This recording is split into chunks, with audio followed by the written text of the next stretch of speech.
আমিও ভালো আছি। আচ্ছা দেখো তো এখানে কি দেখা যায়? পাখি। আর কি দেখা যায়? সূর্য।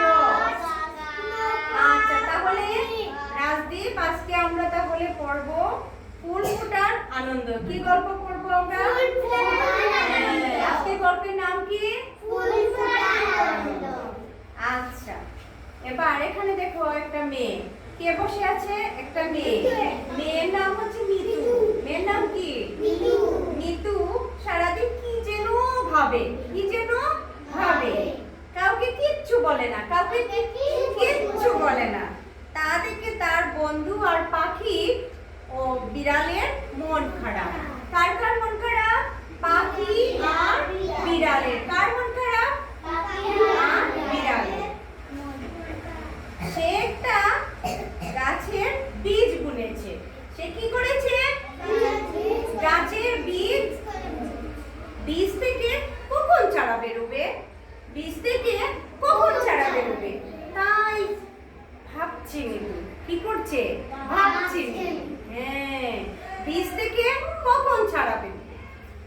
এবার একদিন গেল, 2 দিন গেল, কিন্তু চারা তো বের হয় না। কি বের হয় না? একদিন যায়, 2 দিন যায়, চারা বের হয় না। এদিকে মিতুর দিনও আর কাটে না।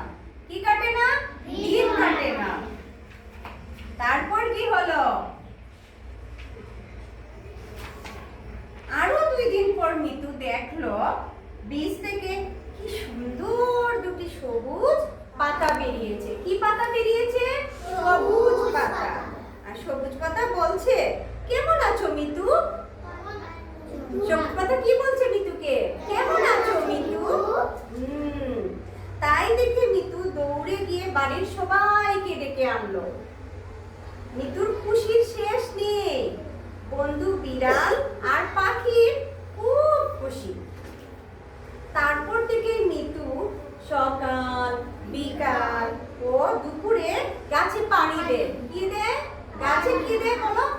পানি দেয়। বলো প্রতীক, বলো গাছে কি দেয় মিতু? পানি দেয়। পানি পেলে গাছপালা বেড়ে ওঠে। আর সে ভাবে কখন চারা গাছটি বড় হবে, কখন চারা গাছটি বড় হবে। মিতুর কাণ্ড দেখে মা বললেন, গাছে এত পানি দিও না, গাছে এত পানি দিও না, গাছের গোড়া পচে যাবে। গাছের গোড়া কি হয়ে যাবে? পচে যাবে। মায়ের কথায় মিতু ভয় পেয়ে গেল। তাই সে পানি দেওয়া কমিয়ে দিল। এমনি করে বেশ কয়েকদিন কেটে গেল। তারপর হঠাৎ একদিন ঘুরে মিতু দেখে, কি গাছে দেখে ফুল ফুটেছে। গাছে কি হয়েছে? ফুল ফুটেছে। মিতুর আনন্দ দেখে কে? কি মিতুর অনেক আনন্দ হয়েছে না? কেন আনন্দ হয়েছে বলো? গাছে ফুল ফুটেছে। খুশিতে মিতু ওর বন্ধুদের ডেকে আনলো।